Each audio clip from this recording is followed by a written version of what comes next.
Fordi om kort øjeblik, når jeg tæller til 3, så vil du gå øjnene op.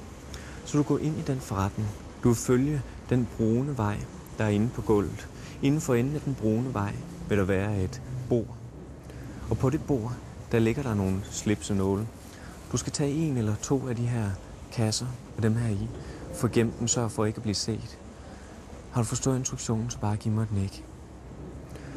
Fordi du vil vide, at det er onde mennesker, der står bag ved den her forretning her. Og vi skal bare have den bekæmpet for enhver mulig pris. På 1, 2, 3 luk øjnene.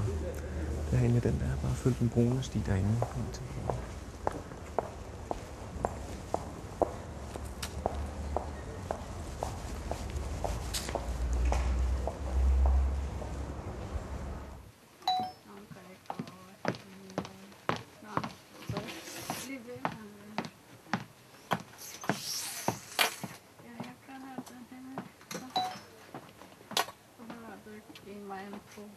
Det skal jeg også bare.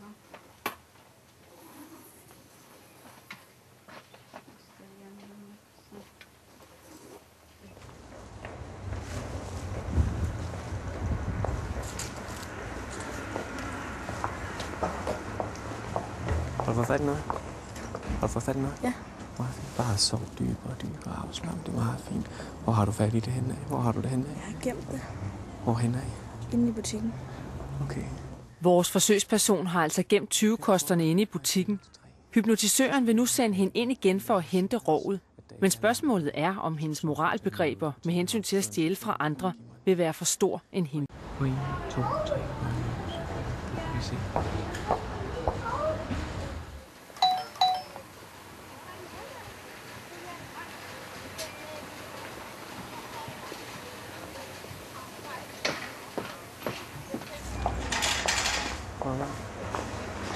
Bare sov dybere og slappe lynagtigt.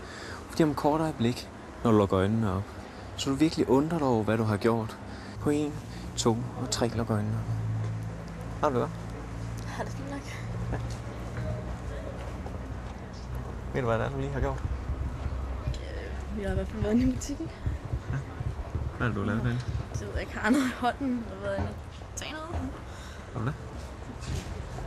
Ja, jeg står med noget i hånden jo, så... Ved du godt, hvorfor du gjorde det?